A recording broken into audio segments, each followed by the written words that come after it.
Gerald. Okay, so let's pick up from the very last statement Yes. that Rabbi Yehuda Nasi says in that first Mishnah. He says, look at three things, right?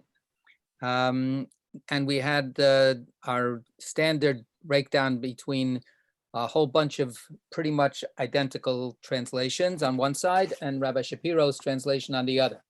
So let's hear just that translation, please. So somebody about looking at three things. Go ahead, Geraldine. An eye that sees and No, start from consider. Look Okay. at three, whatever. ponder three things, and you will avoid committing an avera. Keep in mind what is above you: an eye that sees, an ear that hears, a book in which all your deeds are recorded. Okay, thank you. So more or less, that's the translation that the other people would probably have also. Ponder, consider. The literal translation could also be look at three things, and you will not come to an avera. Of course, there's no translation here for avera. We talked about that the other time. The literal translation is transgression, to trespass, to pass over to do something that you shouldn't be doing. Josie, you've got Rabbi Shapiro's translation, please. Can you hear me? Yes. Okay, sin's grip is loosened when three things are known: the seeing eye, the hearing ear, and the book of record. Okay, so he gives us the translation sin. That's good. Page, we have a page for that. Well, everybody's got a different edition. It's this not, is it's not the Sim Shalom book, Helen. Okay, so What are you looking in? I'm looking at the cedar, the Siddur, Siddur, Sim Shalom, the fat one or the skinny Shabbat one? skinny one. Okay, no, that looks like the fat one. That's the fat one? Skinny one. You're right. That's the skinny one. Good. The fat one is a little grayer. Does anybody else have that one? Do you have the page number for that? Hold on 1 second. I have the fat one. So it can be in the Sim Shalom? Yeah. Oh, didn't know that. That's helpful to know. There's a link in the comments too, if you want to click that, that takes you to a translation. Okay, it's in both editions of Sim Shalom in Mincha for Shabbos.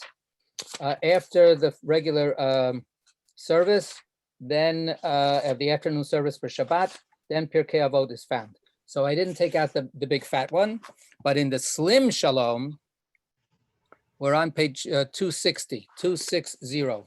Thank you. Okay. Thank you. Okay. I have the fat one if anybody needs that page. Okay, what's the page for that one? 603. There you go. And the translation actually is pretty much identical between those two editions of Sim Shalom. Okay, so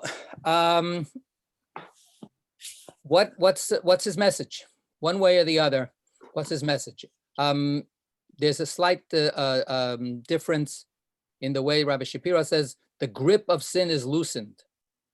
The literal translation is, if you look at these three things, you will not come to transgression. That's the literal translation. So he puts it into the passive, and he doesn't make it that you won't, but the grip is loosened. Okay, so what's the value of these things, and what exactly are we pondering or looking at? What are we looking at here? What are these things that are supposed to be a guard against people sinning? Yeah, Lynn, we'll do Lynn, and then Audrey, and then whoever else, and then Adam. Well, it says know what there is above you. So God is watching you with his eyes. He's hearing you with his ears, and he's writing down everything you do. Is it talking about God? Okay, yeah, so that's what it sounds like, yeah. And there's Big Brother is watching, right? Yeah, Audrey. Well, yes, I totally, that's my answer as well. But the underlying issue here is accountability. So, okay, accountability to what or to whom? To God for your actions. I mean, Okay. that there's no, sneaking by something. Okay, Adam, and then John, and then Sarita. So I'm just wondering why this is broken down into these three components, because at its base isn't what he's saying here. To avoid transgressions, don't forget that God is watching you and he remembers. Breaking it down into these three, seeing and hearing and writing the deeds down, it's not clear to me what purpose that serves. Okay, good. So let's Good put that question. into the hopper also. Okay, John, the Sarita, then Josie. So I'm looking at the progression of the whole section, this whole Mishnah that sort of starts with find a way to honor the person adopting it or others, and then reckon the pluses and the minuses, and sort of like if you can't find a way to do that, then remember this one last bit, which is someone's watching. Okay, so that's sort of like should really strike the fear of heaven in you, right? Well, it's sort of a sad, sad but necessary. Right. If you you know, can't do it, if you can't do it culmination. from your own sense of Right. calculation and just And remember ethics that- and right. so. Okay, Sarita. So I think that thinking about the high holiday service, we talk about, the sins that, obviously there's things that we do that everyone can see, and then there's things that our fellow man or our fellow people, men and women, cannot see. And this is reminding us that, okay, so that doesn't mean that they're okay to do because God can see them. And I think that it's important to think about being, that God can see, but also, of course, speech, God hears, because sometimes we're not doing something, we're just saying something. I mean, if you say something, wrong, if you say a lie to somebody else, I mean, that's also can be heard. And then the fact that it's all recorded, it's like the internet, right? It never quite goes away. So don't think that you can do it. And then, 10 years from now, it won't be something that could be remembered or recalled. So I think that, if you keep, it's really about mindfulness, that don't just do things because you think, oh, nobody's going to ever find out. This is really being mindful. This is being mindful in a number of different ways about what you're doing.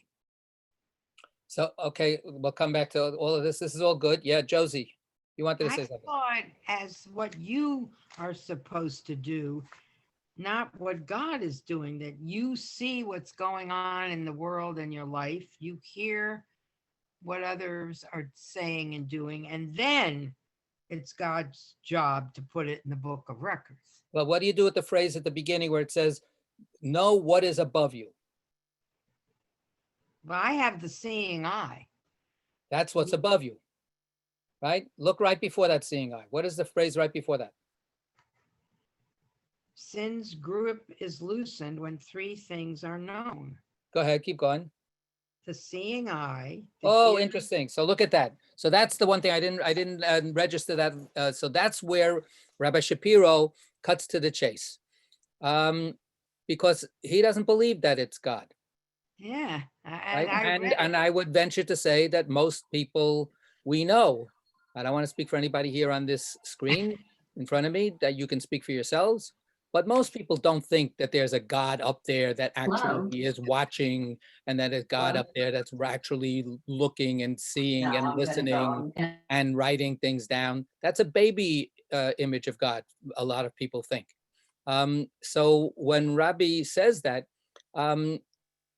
guess what? That's really what he was saying. He really was saying God is watching.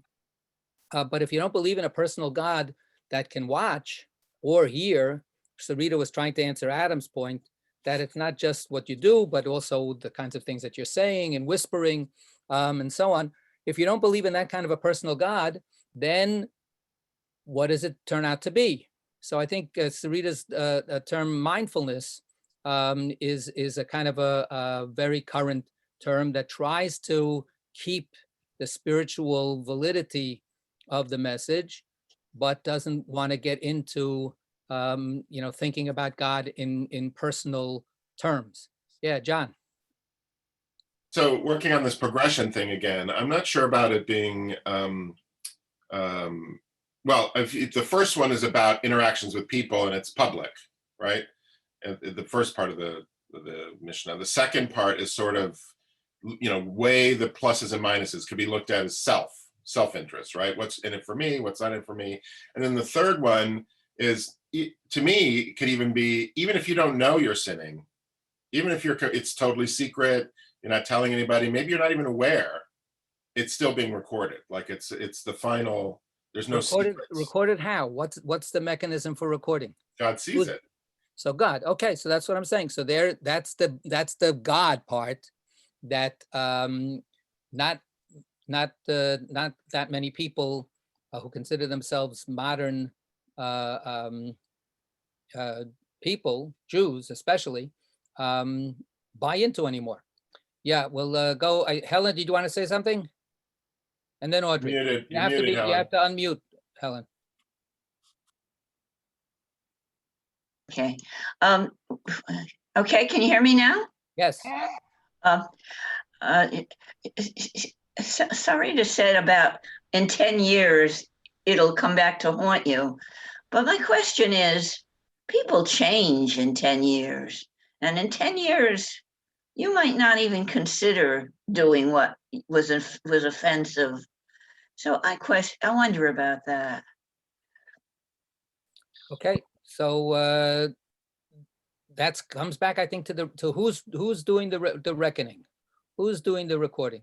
Is it up to us to simply have a sense of decency and honor and integrity, and then how do we evaluate our lives, whether it's every year, through Rosh Hashanah, we're called upon to be introspective, do tshuva. But is there some other, as the phrase that Rabbi Shapiro takes out, is there something higher? Is there a higher authority, like Hebrew National, right? We answer to a higher authority, if you remember that commercial. So that's literally what's here, right? There's something higher. So, okay, Audrey, then Sarita. Rabbi, I just need a little clarification about like a modern sophisticated person typically doesn't think of a personal God. It's kind of like, it's a little bit of news to me. I mean, is that true? I mean, I think like there's an actual God. I don't know that God cares about the Super Bowl or things like that, but there's. Oh, so you are a complete heretic. I'm a. Don't go there with the Super Bowl, please. You understand, like the players, they get so excited and they think God may, but maybe, like the strength they need came from God, whatever. I think like that. I do. I think like there's really a God, and there's really a God that we're accountable to. I don't think of it as mindfulness. Full disclosure, so do I. Okay. But I don't imagine, I am very convinced that empirically speaking, if you actually tally up the numbers, most non-Orthodox Jews, and probably a lot of closeted Orthodox Jews, do not believe in a personal God at all. They think that that's passé. And if you read a lot of the writings that people write, rabbis, about what's prayer all about, who are we praying, what's the value of prayer, what do we think we're doing when we're praying, there's a tremendous push that this is an inner activity, it's good for you. We don't really believe that God listens or doesn't listen. God certainly doesn't have ears. So there's the whole theological landscape in modern times, certainly in the Jewish community, because the Jewish community is the most secularized religious community there is. Okay. It just doesn't mean that it's true, or that we have to adopt. The data is correct. I understand. Right, correct. Yeah. Okay. Rita. I'll respond to both Audrey and to Helen. I also believe in a personal God, so also another shocking true confession. Right. But I also think mindfulness is important. We should set up a little group, BA. right? Believers Anonymous, you know. My name is David, and go ahead. Okay, but I think that God's really busy, and I think God would like me to keep God in mind so that I can be mindful, without God having to keep telling me every single moment, hey, you shouldn't have done, or that's great, thank you, pat on the head. So so I think mindfulness, whether you do or do not believe in a personal God, I think is an important concept. For sure. So that's one thing I wanted to say in terms of how I use mindfulness. To Helen's point, I think that we do have the opportunity, and I welcome that every year at the holidays. I mean, it's something we can do as an ongoing basis, but there is this opportunity to reflect and for tshuva, to turn ourselves around. But there's consequences, and even when we do that, there's long-term consequences. One, it has to be genuine, but also there's long-term consequences, and we know that. We know that the things that people did, even when they were really young, really do come back to bite them on the butt. It takes a lot to really sort of sometimes build up trust again when other people realize that. So I think that really, again, thinking about not just in the moment, but thinking about long term, about what it means to your own reputation, to how other people feel about, and trust you and things like that is a good thing to keep in mind, even if you don't believe that God is keeping, a literal record book. Merle, you raised your hand. I finally noticed. Go ahead. I did. Thank you. A number of years ago, you had a short course on what is prayer, what's the meaning of prayer. And I think it was very interesting. I would love to have another few sessions on this idea of belief in a personal God versus not belief in a personal God. I think it's something we don't really ever talk about that much. I mean, it's mentioned today, but I'd love to have more discussions about that. Okay. Sandra. Good morning. I agree with Merrill. I would love to see some more talking about the meaning of prayer. My question as a lifelong questioner and journeyer is personal God versus what kind of God? I'm lost. I don't understand I understand. No, I'm not sure I understand personal God versus what other kind of God is there, or I'm lost with this notion of personal God. Why isn't there, what happened to a universal God? I don't know. Can you say something? It's like Einstein's first uncaused cause. Do you know what that is?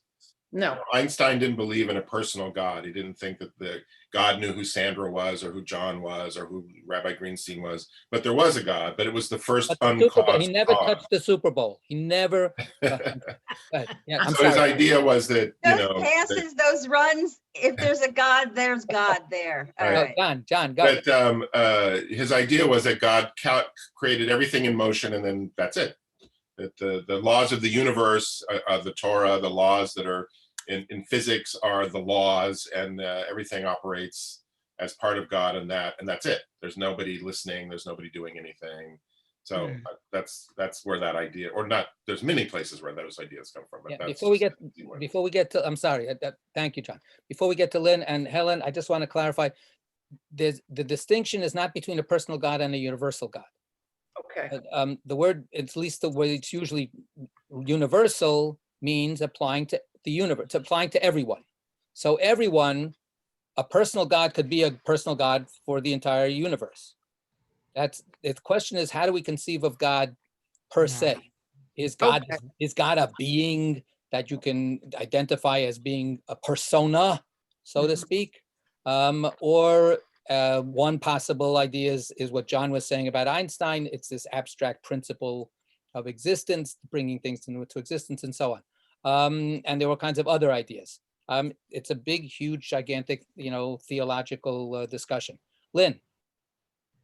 I'm just curious, where then would accountability lie? I'm just curious if that's if, Let's ask before, let's hold that question. Helen, yes. I just wanted a question about the 10 years. You know, prayer and life and courses and so on. It's all a question of growth, and you grow by reading, by learning, by being with people, by living. You grow.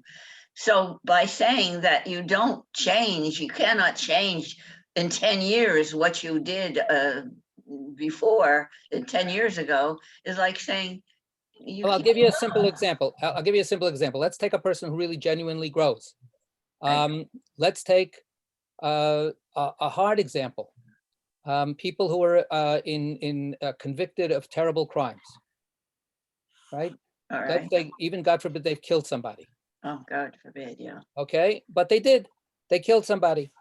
And now they've been in jail for 10 years, for 20 years. And time has passed, and they maybe even have grown. And that would be something that we would hope for, as opposed to let's just punish the bastard and make them shrivel up and die. They have time to think. They have time, remember the Birdman of Alcatraz? Remember that story? So there's a person who learned, who grew, who opened up. But does that take away what they did? A good question. Well, so I would say it can't take it away. That act is recorded. The question then is, what does it exist in relation to? But the recording of the act is there. And if a person said, you know what, I've grown, so it doesn't matter that I killed somebody 10 years ago, then they haven't grown that much as far as I'm concerned. Yeah. They have to be able to take into account the reality that they are responsible for, which brings us back now to Lynn's question. So can I just respond, because I brought that up. So that's maybe more extreme, but I'm also thinking about, so, you say something, and you disparage someone, you like there's this thing now that there are these super spreader people on the internet who put horrible things about people on, accusing them of pedophilia and what have you. And, that person could do that in 10 years, 20 years later, think, oh my God, how could I have done that? And yet the reputation of the person you did that to is still could be irreparably harmed. So I think that, yes, there's absolutely opportunities for personal growth, and nobody should not grow because they think, okay, I can't ever get past it. But I think, part of that also is that you've got to really own that what you did, even just saying something could have had such drastic, harmful consequences for somebody else. And I think that has to be acknowledged also. And you can't just say, well, I'm a changed person, and therefore everyone should ignore what I did before. I mean, that's not okay either. That's not perhaps sufficient growth. So that's what I was getting at. But what I wanted to say is that we shouldn't just think that this is about what we do in the moment. I think we do have to think long-term, that part of our mindfulness is that what we do doesn't just have consequences in the moment. It has consequences downstream that we can't possibly even predict all of them. And that is also something that should weigh on us a lot when we're thinking about what to do now. All right. So I think it all is circling around this question of accountability. And Lynn's question is, so who are you accountable to? Or where does accountability actually lie? What's the meaning of accountability? So, sometimes religious people of whatever religion believe that the only way you can be a moral person is by being a religious person. And that's factually baloney. That's wrong. It's incorrect.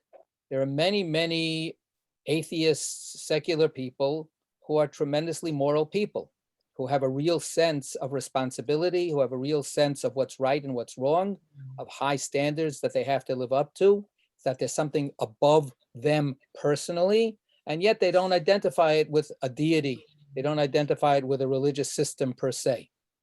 And we've got, unfortunately, too many religious people who are the scum of the earth. So it doesn't correlate, unfortunately. I wish it did. It would make everything a lot easier for everybody. to figure out how to do the right thing and how to be the right kind of person. But so accountability, what Sarita was saying before is that whether you believe in God or not, you still have to be mindful. You still have to pay attention. You still have to ask yourself questions. We say at the beginning of the morning prayers, we say Leolam Yehi Adam Yerei Shamayim B'Seiter U'Bagalui, that a person always should have reverence for heaven, whether in private, whether in secret, or in public.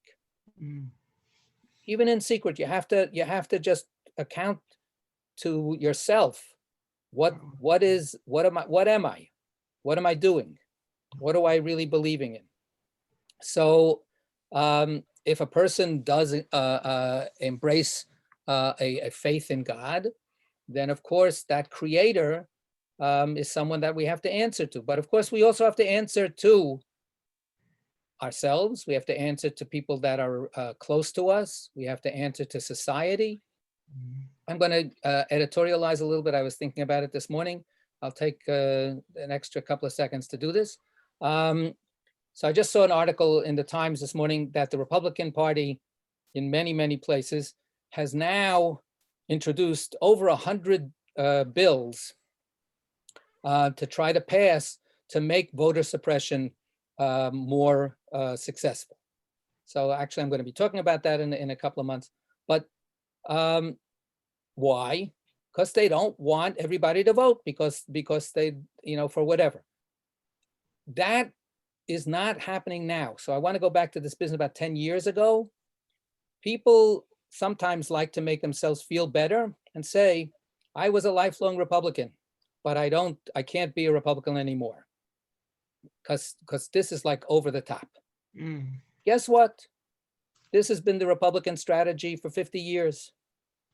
This was the Southern strategy for generations. So sometimes being honest today means to go back in time 10 years or 50 years and go, oh my God, look at what I was blind to. Look at what I was not really paying attention to that was there the whole time.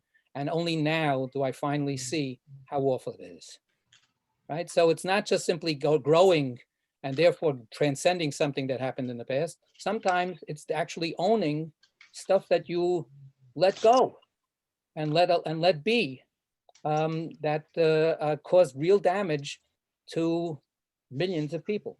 For sure. All right, that's my soapbox for today. All right. Yasher Thank Koach. you, Star. Thank you, Rabbi. Okay.